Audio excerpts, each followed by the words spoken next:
mais de 1000 pés abaixo da altura do terreno circundante, em nuvens, e sem ter ideia de que estão indo direto em direção a uma montanha. Fique ligado. Você já ouviu a frase lixo entra, lixo sai? Isso se refere a quando você insere algo defeituoso em um computador e obtém algo igualmente defeituoso de volta. E no mundo da aviação, com seus sistemas de computador cada vez mais complicados, isso tem um significado especial. Em 1995, ocorreu um dos desastres mais mortais envolvendo uma transportadora americana, quando a tripulação do voo 965 da American Airlines não percebeu que haviam programado o waypoint errado em seu computador de gerenciamento de voo. Foi um único erro inocente, mas que levou a aeronave a uma rota em direção a um terreno elevado, sem que os pilotos sequer percebessem até que fosse tarde demais. Agora, a indústria da aviação aprendeu uma lição muito dura naquele dia. Após o incidente, confirmações rigorosas de pontos de referência e entradas de computador foram incutidas em todos os pilotos. Então um acidente semelhante não deveria ser possível hoje, certo? Isso nos leva à história de hoje, ocorrida em 10 de novembro de 2016. Esse dia deveria ter sido de espera para os dois pilotos, no fim da tarde de 9 de novembro. O controlador de operações da Wizz Air os chamou e informou que eles precisariam operar 4 voos no dia seguinte. O primeiro desses voos seria um voo de posicionamento ou ferry de Budapeste, na Hungria, para Niš, na Sérvia. Esses voos ferry são necessários quando uma aeronave precisa ser transferida de um aeroporto para outro por razões técnicas ou operacionais. Isso significa que os pilotos irão posicionar a aeronave eles mesmos e às vezes sua tripulação de cabine sem passageiros. Isso pode levar a uma atmosfera mais relaxada a bordo. Assim, quando os pilotos chegaram à sala de tripulação em Budapeste no dia 13 de novembro, provavelmente estavam ansiosos por este primeiro voo. É sempre divertido fazer algo um pouco diferente. Nenhum deles havia voado para o aeroporto de Niš antes, então, ao passar pelo material de pré-voo, provavelmente olharam com mais atenção o gráfico de chegada e aproximação para tentar descobrir o que esperar. Assim como, é claro, o clima geral e Enotams, mas tudo parecia razoavelmente simples. Quando estavam satisfeitos com a preparação, eles informaram seus 4 colegas da tripulação de cabine que também deviam estar ansiosos por um início de dia tranquilo. Enquanto todos se dirigiam ao brilhante A320-200, os pilotos decidiram que o primeiro oficial seria o piloto em comando neste primeiro trecho do voo ferry, e o capitão seria o piloto monitorando. Mas isso faz sentido para mim, pois eles estavam voando para um novo destino. E quando você é capitão, é sempre bom fazer isso como piloto monitorando. Isso proporciona uma visão geral melhor da operação, permitindo identificar problemas potenciais antecipadamente e planejar para eles. Ou pelo menos essa é a ideia. Claro, pode haver situações onde o capitão precise ser o piloto em comando, principalmente se a pista for curta ou houverem outras limitações operacionais. Mas não foi o que aconteceu aqui, apesar da aproximação parecer um pouco complicada. Ao entrar na cabine, o capitão checou o status técnico da aeronave, que estava perfeito, sem problemas em aberto. Então ele saiu rapidamente para caminhar, enquanto o primeiro oficial preparava a cabine. Enquanto fazia isso, uma das comissárias de bordo perguntou se ela poderia ficar na cabine durante o voo, e o piloto concordou. Ou talvez tenha sido o oposto, e o piloto quem perguntou. Não se sabe ao certo.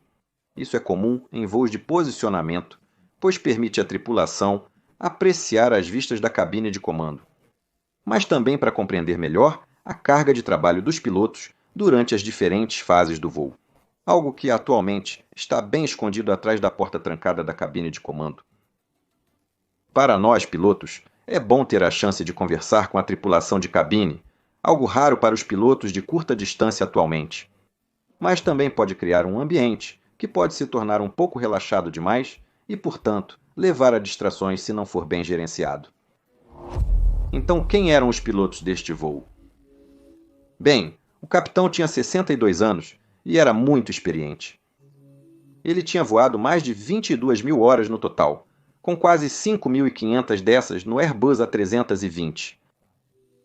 Nesse dia, ele disse que se sentia bem, mas que não tinha conseguido dormir bem na noite anterior, então também se sentia um pouco cansado.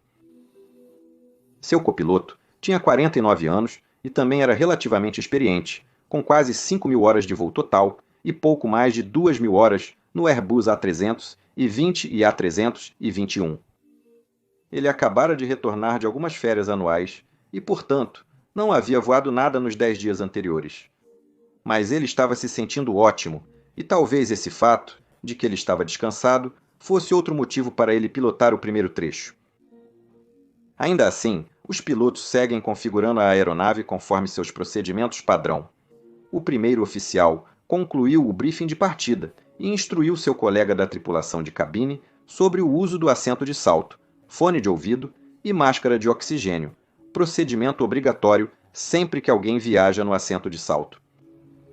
Após todos estarem prontos, o primeiro oficial pediu e recebeu permissão para recuar e iniciar. O voo 801 da Wizz Air recuou, iniciou seus motores e logo estava a caminho da pista. A aeronave taxiava suavemente e logo se alinhou na pista, recebendo autorização para decolar. Os primeiros oficiais ajustaram o empuxo de decolagem. A aeronave acelerou e decolou normalmente. Agora eles estavam a caminho de Nice, subindo como um foguete devido ao baixo peso da aeronave, sem passageiros. Agora, antes de prosseguirmos, vale a pena explicar um pouco mais sobre o destino para o qual esses pilotos estavam voando. O aeroporto Niš-Konstantin, o Grande, é o segundo maior aeroporto da Sérvia. Está situado na parte sul do país, perto da Stara Planina, ou montanhas antigas que formam parte do extremo oeste da cadeia de montanhas dos Balcãs, bem na fronteira entre a Sérvia e a Bulgária. E isso é uma das maiores ameaças em Niš, o terreno muito alto ao redor do aeroporto, pois está situado em uma espécie de vale. Apesar da pista elevar-se somente 650 pés, é cercada por terrenos muito altos em quase todas as direções, com a altitude mínima do setor MSAs atingindo até 7.000 pés. As MSAs são altitudes que são destacadas em nossas cartas de navegação e sempre dão uma folga mínima de terreno de 1.000 pés. É algo que nós pilotos precisamos estar sempre atentos. Se você está em um plano de voo, por instrumentos, como todos os grandes aviões, pode descer abaixo do MSA, mas apenas se estiver seguindo um procedimento de rastreamento pré-aprovado. O terreno alto ao redor do aeroporto tornava essencial manter a rota precisa. Por isso, todos os procedimentos de aproximação e aproximação perdida para Niš foram planejados com rigorosas restrições de altitude, o que vale lembrar. Lembre-se, eu estava falando sobre a importância de controlar todas as altitudes mínimas e de rota durante o voo. Outro ponto que logo será crucial é um sistema que talvez você tenha me ouvido mencionar em outros vídeos. O Sistema de Aviso de Proximidade do Solo Aprimorado, ou EGPWS. Este sistema é extremamente inteligente e uma das principais melhorias de segurança instaladas recentemente em aeronaves. Ele usa um banco de dados chamado WGS84, junto com entradas do Sistema de Posicionamento Global, para garantir que sempre saiba exatamente onde a aeronave está. Ele pode alertar a tripulação caso a aeronave se aproxime demais do solo, com o trem de pouso na posição incorreta, ou se a configuração dos flaps estiver inadequada em relação ao terreno circundante, obstáculos e estruturas. Ele também pode fazer o mesmo se a aeronave não conseguir alcançar uma subida positiva na decolagem ou se a taxa de descida na aproximação for excessiva. Além do alerta, o sistema EGPWS pode fornecer informações sobre o terreno, que podem ser selecionadas para sobrepor a exibição de navegação e mostrar uma imagem do terreno ao redor da aeronave. Nessa configuração, ele coordena as cores do terreno para mostrar qualquer coisa abaixo da aeronave como verde, ou preto se estiver muito abaixo. Qualquer coisa entre o mesmo nível até 1.000 pés acima como amarelo de baixa densidade. Blocos, qualquer coisa acima disso, como amarelo de alta densidade, e terreno mais de 2.000 pés acima como vermelho. Agora, os pilotos devem escolher entre exibir o radar meteorológico ou o display do terreno, pois não podem ser mostrados simultaneamente na mesma tela. Ao operar em áreas com terreno elevado, como o aeroporto de Nice, é recomendado que um piloto tenha o terreno exibido e o outro, o radar meteorológico. Agora, a Airbus usa um EGPWS da Honeywell, que contém 6 modos diferentes, que valem a pena conhecer. Os primeiros 5 modos fornecem avisos e alertas para descida excessiva, aproximação de terreno excessiva, perda de altitude após decolagem ou arremetida, desobstrução de terreno insegura, fora da configuração de pouso e desvio excessivo abaixo da rampa de planeio. E o 6º modo apenas fornece chamadas consultivas como ângulo de inclinação e mínimos. Mas o que se tornará realmente interessante nesta história é o modo número 2, taxa de aproximação de terreno excessiva. Este modo inclui precauções como terreno-terreno, que muda para aviso se a aeronave entrar na faixa de aviso. E aqui surge uma diferença entre o antigo GPWS, que a tripulação no acidente de Cali tinha, e o sistema aprimorado, sobre o qual estamos falando aqui. Veja no sistema aprimorado. Ele não apenas reage ao terreno, mas também prevê conflitos, fornecendo um tempo de alerta muito maior. Ele projeta fitas à frente da aeronave, mostrando onde ela estará nos próximos minutos, com sua trajetória e velocidade atuais. Em seguida, compara a previsão de progresso com seu banco de dados de terreno. Se essa previsão indicar risco de colisão das fitas com o terreno, começa a emitir um alerta. O alerta de cautela normalmente soa quando a aeronave está prevista para estar a cerca de 40 a 60 segundos do impacto, e o aviso de arremetida soa aproximadamente 30 segundos antes. 30 segundos ainda não é muito tempo, mas, como é baseado em uma função preditiva de olhar para frente, deve ser suficiente se as respostas corretas forem seguidas. Com a aeronave na altitude de cruzeiro, a tripulação relaxou um pouco. Depois, finalizaram a papelada e pode-se presumir que o clima a bordo estava bem tranquilo e aprazível nesse momento. Possivelmente, com a porta do cockpit aberta e com mais tripulação de cabine entrando e visitando. Porém, conforme a aeronave se aproximava do topo da areia, a tripulação concentrou-se e preparou-se para a chegada. Com as ameaças de terreno esperadas frescas em suas mentes, era particularmente importante fazer um briefing completo aqui. Como nenhum dos pilotos já havia operado neste aeroporto antes, sem experiência do aeroporto e quais autorizações o controle de tráfego poderia dar a eles. A tripulação decidiu configurar a chegada e a aproximação sugeridas em seu plano de voo. A chegada SOSEK 1 Romeo Alpha. Após verificar o tempo, também constataram que a pista 11 estava em uso com aproximação VOR. O Airbus A320 possui um Flight Management Computer, um computador de gerenciamento de voo, onde a tripulação pode programar a rota, procedimento de chegada e a aproximação esperados. A tripulação selecionou a chegada SOSEC 1 Romeo Alpha e adicionou a aproximação VOR11 a partir do menu suspenso. O FMC também dá a opção de selecionar uma transição ou ponto via, e para o SOSEC 1 Romeo Alpha. O auxílio November India Sierra foi o último antes da transição para a aproximação VOR, então provavelmente também o teriam selecionado. Agora, ao usar as chegadas e aproximações programadas pelo Flight Management Computer, a unidade de exibição compacta também mostra velocidades relevantes e restrições de altitude codificadas nos procedimentos. Por exemplo, neste caso, a exigência era estar a 4.300 pés ou acima até passar. RI, BAR, LAMOV e um auxílio à navegação chamado Juliet Sierra Tango. Uma vez selecionadas, essas informações também seriam exibidas nos displays de navegação. Com tudo configurado, os pilotos discutiram potenciais ameaças para a aproximação, incluindo a rampa de planeio VOR mais íngreme que o usual, o que pode exigir que eles configurem mais cedo para reduzir a velocidade. E também o fato de que esta era uma aproximação não precisa, que sempre exige maior concentração, diligência e aderência aos procedimentos.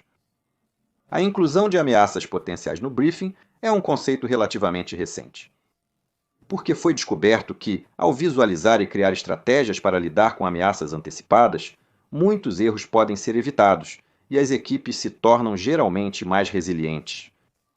Isso é semelhante a você planejar uma situação de trânsito intenso e, portanto, sair de casa mais cedo para o trabalho, mas em uma escala muito maior. Agora, a aproximação VOR para a pista 11, neste caso, também envolveu algo conhecido como uma curva procedural. Começando em November, India Sierra Von OR, e então virando via LAMOV para RIBAR e para o ponto de aproximação final em Juliette Sierra Tango, com a chegada SOSEC 1 Romeo Alpha, a tripulação teria que voar todo este procedimento. Porém, havia uma chegada melhor disponível que os levaria diretamente para RIBAR e Juliette Sierra Tango, permitindo uma aproximação direta. Essa abordagem era chamada de SOSEC 2 Alpha. Porém, como a tripulação não conhecia o aeroporto, eles apenas seguiram o plano de voo. Agora, vale a pena ressaltar aqui que também houve uma transição do Juliette Sierra Tango e do farol NDB nessa chegada, para permitir a entrada na aproximação VOR de outros sentidos também. Essa transição do Juliette Sierra Tango logo será importante. Mas a tripulação provavelmente não passou tanto tempo olhando para diferentes chegadas. Como mencionei antes, havia ameaças adicionais com essa abordagem, incluindo o fato de que era mais íngreme do que o normal. Mas também que o curso de entrada na aproximação era de 115 graus, mas a direção da pista era de 109 graus, significando um desvio de 6 graus. Isso pode parecer pouco, mas significaria que a pista não estaria diretamente à frente deles quando se tornassem visíveis. Portanto, eles também precisariam fazer algumas manobras em estágio avançado. Assim, os pilotos discutiram como pretendiam voar tudo isso, abordando elementos como desaceleração e configuração da aeronave, se o tempo estivesse bom para a aproximação e o que esperavam ver quando estivessem visualmente. Mas isso levanta a questão: como estava o tempo? Bem, enquanto as condições no solo eram relativamente boas, com apenas ventos leves e variáveis, um QNH de 1013 e uma temperatura de 6 graus Celsius mais alta, a imagem era um pouco diferente. Havia várias camadas de nuvens em altitude que obscureceriam a visão do terreno. Durante a descida, a tripulação voaria quase totalmente dentro de uma nuvem, impedindo orientação visual. E isso também vale a pena lembrar. Enfim, a tripulação recebeu autorização do controlador para iniciar a descida rumo ao destino. Em seguida, aproximaram-se de SOSEC, o ponto de partida para seu procedimento de chegada. Mas quando eles estavam quase sobre aquele ponto, o controlador de repente os chamou e os autorizou a seguir a chegada SOSEC 2 Alpha em vez da SOSEC 1 Romeo Alpha. Como mencionei antes, essa era uma rota melhor para eles no geral, mas não a que haviam planejado. Não é incomum que existam várias chegadas começando do mesmo ponto e indo para a mesma pista. Isso ocorre porque as diferentes podem ser usadas dependendo dos auxílios à navegação em funcionamento ou para separar o tráfego. E se você se encontrar tendo programado e informado sobre uma chegada e de repente for liberado para outra, você sempre pode tentar facilitar sua vida perguntando ao controlador se pode voar o que planejou, e eles podem realmente aprovar isso. Mas se isso for inviável, ou como neste caso, resultaria em um roteamento consideravelmente mais longo. É crucial que os pilotos insiram a nova chegada no computador de gerenciamento de voo, verifiquem com atenção e façam um novo briefing completo, pois o roteamento e as restrições de altitude podem ser bem diferentes. Mas neste caso, a tripulação parecia estar com pressa. Eles apenas inseriram a nova chegada no FMC e executaram sem fazer um briefing adequado. E isso mesmo que eles tivessem bastante tempo para fazer isso, neste ponto. Agora, se eles tivessem olhado, teriam notado isso. O SOSEC 2 Alpha gostaria de trazer a aeronave em uma rota mais direta via RIBAR e depois em direção ao Juliette Sierra Tango NDB para uma aproximação. Mas você se lembra da transição Juliette Sierra Tango que eu mencionei anteriormente? Essa transição criou uma curva procedural de Juliette Sierra Tango via um ponto chamado NIS 308 RIBAR e depois de volta para Juliette Sierra Tango. Mas da direção que o voo 801 estava vindo, não havia motivo para voar isso. Eles já estavam vindo de RIBAR para Juliette Sierra Tango, então poderiam prosseguir direto para a aproximação. Mas aquela volta de procedimento ainda estava lá como uma opção. E quando os pilotos apenas rapidamente inseriram, esta nova chegada reselecionou a aproximação via Juliette Sierra Tango e então a executou, permaneceu lá. Se tivessem optado pela opção sem via, teriam resolvido o problema. Lembre-se, lixo entra, lixo sai.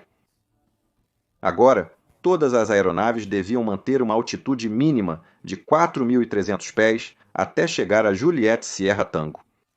Isso era verdade tanto vindo da direção de RIBAR quanto para a volta do procedimento após Juliette Sierra Tango. O momento mais cedo para descer de 1,3 km era após passar por Juliette Sierra Tango, e estabelecido na final da rota de entrada de 115 graus em direção ao VOR. E isso vai ser muito importante em breve. Os pilotos prosseguiram a descida conforme as altitudes mínimas na chegada após passarem o RIBAR. Eles deveriam ter ajustado para um ponto 3 km a altitude da plataforma para uma aproximação VOR. Mas em vez disso, o primeiro oficial agora selecionou 1.000 pés em descida aberta, o que fez a aeronave começar a descer abaixo da altitude mínima muito cedo. Ele não informou o capitão sobre a mudança de modo, uma grave violação dos procedimentos, especialmente ao voar em terreno montanhoso. Mas, felizmente, o capitão percebeu rapidamente esse erro e mandou-o subir de volta para 4.300 pés. Agora, não sabemos por que esse erro aconteceu, mas 1.000 pés era a altitude mínima de descida na aproximação VOR, arredondada de 970. É possível que o primeiro oficial, estressado com a aproximação íngreme e deslocada que se aproximava, tenha cometido um erro. E não seria o último. Esse problema possivelmente aumentou o trabalho do primeiro oficial. Como o ponto de descida real, Juliette Sierra Tango, estava a menos de 3 milhas náuticas quando isso ocorreu, pode ter impactado os eventos subsequentes. Ao passar por Juliette Sierra Tango, o copiloto esperava poder iniciar a descida rumo ao aeroporto. Muitas outras configurações também eram necessárias, e tudo isso teria composto a imagem mental que ele tinha agora para na aproximação à frente. Mas aqui, algo completamente desconcertante aconteceu. A aeronave de repente começou a virar à esquerda. Ele fez isso devido à rota carregada no computador de gerenciamento de voo. Porém, o primeiro oficial que pilotava não desejava que isso ocorresse. Então, ele agora puxou o botão de rastreamento de direção para assumir o controle da direção manualmente e manter a aeronave seguindo em frente. E ele também iniciou rapidamente a descida para 1.200 pés. O capitão, percebendo o erro de altitude que o primeiro oficial havia cometido, instruiu-o a permitir que a aeronave completasse a curva de procedimento completa. Para ele, já tinham desviado do radial de aproximação naquele momento. Então, ele provavelmente pensou que, embora irritante, uma curva não seria um desastre. Eles poderiam iniciar a aproximação apenas ao alcançarem o NDB após a curva. Mas, sem perceber, o primeiro oficial também começou a descer. Lembre-se, a altitude mínima era de 1,3 km até passar o Non-Directional Beacon JST na aproximação. E isso tinha motivos muito bons. Havia várias montanhas altas na área, incluindo um pico de 3.152 pés, próximo à rota de aproximação. Agora, em vez de permitir que o primeiro oficial cuidasse da curva, o capitão interveio, girou o bug de direção por conta própria e reativou a navegação lateral. Enquanto ele fazia isso, o primeiro oficial reduzia simultaneamente a 1.100 para 213,4 metros por minuto. Gostaria apenas de salientar aqui que nunca é uma boa ideia ter ambos os pilotos inserindo comandos nos controles de voo ou no painel de controle de modo em qualquer momento. É super importante que nos mantenhamos em nossas áreas de responsabilidade, designadas para evitar confusão sobre quem está no controle. Isso é particularmente verdadeiro quando o primeiro oficial é o piloto em comando, pois a intervenção do capitão pode fazer com que o primeiro oficial perca a iniciativa e a consciência situacional. Os dois pilotos tinham visões completamente opostas sobre como resolver a situação atual. O capitão desejava concluir a curva mantendo 1,3 km até passar pelo Juliet Sierra Tango, enquanto o primeiro oficial queria seguir manualmente para o interior, iniciando a descida. E o resultado foi a pior combinação possível desses dois planos. A aeronave estava a 671,5 metros de altitude, com 158 graus para retornar à rota em direção ao Juliet Sierra Tango. Isso também implicava que agora havia uma enorme montanha de 1.000 pés se elevando à frente deles. Nesse momento, o capitão provavelmente percebeu que a aeronave não mantinha sua altitude. Ele então perguntou: "Por que estamos descendo?", enquanto dizia ao primeiro oficial para arremeter e virar à esquerda imediatamente. Mas neste ponto, eles haviam descido ainda mais, para 1.880 pés. E eles estavam agora tão perto da montanha que o sistema de aviso de proximidade do solo ativou e começou a emitir um alerta de terreno à frente: puxe para cima. Agora, quando esse aviso é ouvido, há um procedimento muito claro que deve ser seguido imediatamente e sem hesitação. E isso é conhecido como a manobra de fuga de terreno. No Airbus, essa manobra inclui desligar o piloto automático, puxar o manche para trás ao máximo, alavancas de empuxo na velocidade take-off go-around máxima, verificar os freios embaixo e nivelar ou ajustar as asas. É essencial que o piloto em comando execute esses itens de memória imediatamente, e cabe ao piloto, monitorando, assegurar que tudo seja feito corretamente, monitorar o desempenho da aeronave e alertar sobre qualquer tendência em direção ao terreno. Mas o que aconteceu aqui foi que quando o capitão pediu ao primeiro oficial para arremeter e subir, o primeiro oficial reagiu acionando o piloto automático em subida total. O piloto automático deve ser desconectado imediatamente neste caso. E depois disso, ambos os pilotos começaram a puxar para trás seus respectivos manches, mas nenhum deles moveu as alavancas de empuxo para a posição take-off go-around. Então, o empuxo apenas permaneceu em subida normal, conforme instruído pelo piloto automático e pelo autoempuxo. Novamente, seguir os procedimentos padrão e aderir aos papéis designados provavelmente teria capturado esses erros. Porém, um sentimento de pânico começava a se espalhar, deteriorando ainda mais a comunicação, o que significa que o empuxo permaneceu inalterado. Agora, quando dois pilotos puxam para trás seus manches ao mesmo tempo, sem que ninguém tenha prioridade, o sistema fly-by-wire do Airbus levará em conta ambas as entradas neste caso. Isso significava que o nariz da aeronave subiu rapidamente para uma arfagem de quase 21 graus. E se a atitude do nariz aumentar repentinamente, sem que o empuxo total seja selecionado? Sim, a velocidade começou a diminuir, ao mesmo tempo em que o ângulo de ataque também começou a aumentar. Lembra quando mencionei o acidente da American Airlines em Cali antes? E como eles foram enganados para voar em direção a uma montanha devido a um erro que cometeram em seu FMC. Isso é muito semelhante ao que aconteceu aqui e agora. As semelhanças se tornaram quase assustadoras, pois essa tripulação também inicialmente manejou mal a manobra de fuga do terreno. Mas é aqui que décadas de avanços técnicos finalmente vieram em auxílio do piloto. A tripulação recebeu o aviso de terreno significativamente mais cedo que a do voo 965 da American Airlines, além de contar com as proteções do Airbus A320 à disposição. O Airbus possui várias proteções, chamadas de proteções rígidas. Essas são ações não anuláveis tomadas pelo sistema de voo automático para manter a aeronave dentro de um envelope de voo seguro. Eles estão disponíveis enquanto a aeronave opera normalmente. Uma dessas proteções é conhecida como Alpha Floor, que é ativada quando a velocidade da aeronave cai abaixo da mínima selecionável, com um alto ângulo de ataque. Tudo isso ocorria devido ao ângulo de arfagem extremamente alto, combinado com uma curva, afastando-se do terreno e velocidade do ar em queda. Quando isso é detectado, uma das coisas que acontece é que causa um acionamento automático do empuxo Take-Off Go-Around máximo, e então bloqueia esse empuxo, usando algo conhecido como bloqueio Take-Off Go-Around.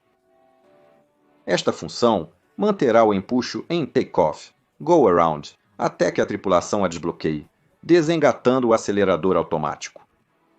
Então, enquanto esses pilotos inclinavam para cima e viravam com a velocidade diminuindo, a própria aeronave deu a eles empuxo total. Apesar de não definirem inicialmente, eles eventualmente moveram as alavancas de empuxo para a posição de take-off, go-around, mas nesse estágio, o bloqueio de take-off, go-around, já havia sido acionado. Isso teria sido visível nos displays de voo primários em seus FMAs. E como veremos, isso logo iria trazer a eles um novo problema. O piloto, apesar de perder a consciência situacional, ainda manteve o controle da aeronave durante um possível evento de voo controlado em terreno. Agora, eles começaram a ficar para trás do avião, o que significava que, em vez de pilotarem o avião os pilotava. Durante todo esse calvário, a tripulação não contatou o controlador de aproximação de Nish, mas a última vez que ele ouviu algo deles foi quando confirmaram a autorização de aproximação. Mas agora, eles o chamaram novamente, explicando que haviam feito uma arremetida. O controlador pediu à tripulação para manter a altitude de arremetida de 1,3 km, mas nesse momento, essa altitude já estava bem abaixo deles. Agora, eles ultrapassaram a altitude de aproximação perdida, provavelmente devido à combinação de seu peso muito baixo e por priorizarem a manobra de escape do terreno, o que eu entendo completamente. Mas assim que se certificaram que o terreno não era mais um problema, os primeiros oficiais começaram a abaixar o nariz para nivelar. E o que você acha que aconteceu então? Sim, como o acelerador automático ainda estava em bloqueio, take-off, go-around, não importava que a tripulação reduzisse os níveis de empuxo. Os motores continuariam em empuxo máximo até os pilotos desengatar completamente os autoempuxos. E um detalhe por etapa interessante aqui é que o bloqueio take-off, go-around realmente seria desengatado em outros tipos de Airbus, mas não no Airbus A320. Esse autoempuxo fez a aeronave leve acelerar rapidamente, logo atingindo uma velocidade surpreendente de 331 nós. Apenas 19 nós abaixo da velocidade máxima certificada da aeronave.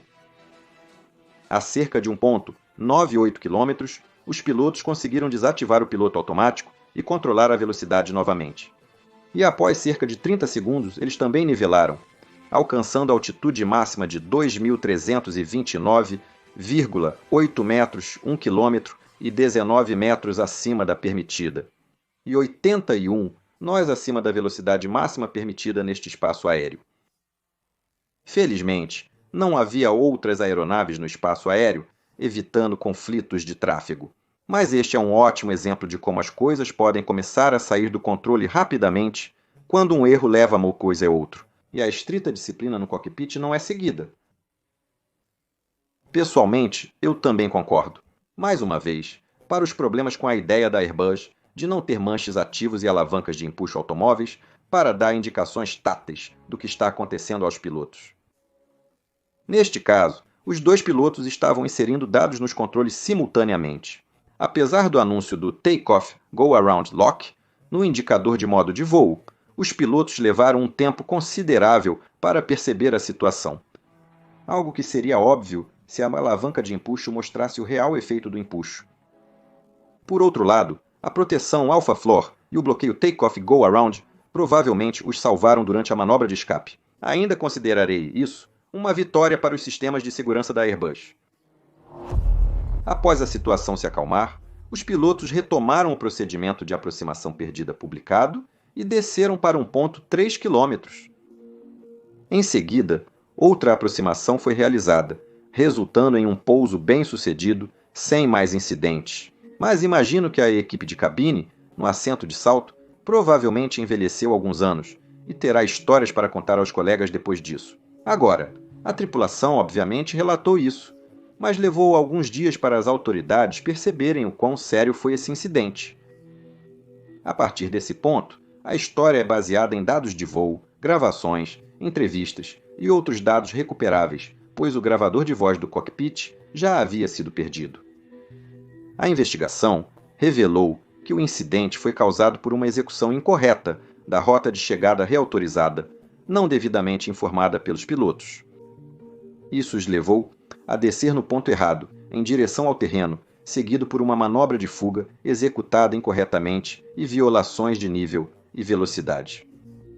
A causa raiz foi a comunicação inadequada e a distribuição de trabalho entre os pilotos, levando à perda de consciência situacional durante a intensificação da emergência. Além disso, os pilotos nem sempre sabiam o que os sistemas automáticos faziam, e tudo isso foi agravado pelo clima, pelo baixo peso da aeronave e possivelmente também por algumas distrações causadas por ter outra pessoa no cockpit. O que creio ter sido omitido aqui foi o começo evidente do conhecido efeito de susto. É o que ocorre quando algo realmente inesperado acontece, elevando rapidamente o nível de estresse e resultando em alguns segundos de surpresa antes de começarmos a agir. E quando fazemos, é crucial seguir os procedimentos treinados, pois erros como este podem ocorrer facilmente. Agora, é super difícil de treinar. Resposta de susto, principalmente no simulador, pois geralmente fica evidente que estamos preparando uma tripulação para uma manobra de fuga de terreno. E, portanto, o verdadeiro susto é frequentemente experimentado pela primeira vez em uma situação real. É por isso que o treinamento diligente de procedimentos, autoconhecimento técnico e estrita disciplina no cockpit são tão importantes. A Wizz Air levou este incidente a sério e revisou seu programa de treinamento quanto a manobras de fuga de terreno, abordagens não precisas e a aderência às responsabilidades do cockpit. As informações sobre este evento foram enviadas a todos os pilotos da empresa para que pudessem aprender com ele. Os pilotos envolvidos receberam treinamento extra e foram autorizados a retornar à linha de voo. E é exatamente assim que esta indústria permanece tão segura quanto é. Veja, erros vão acontecer.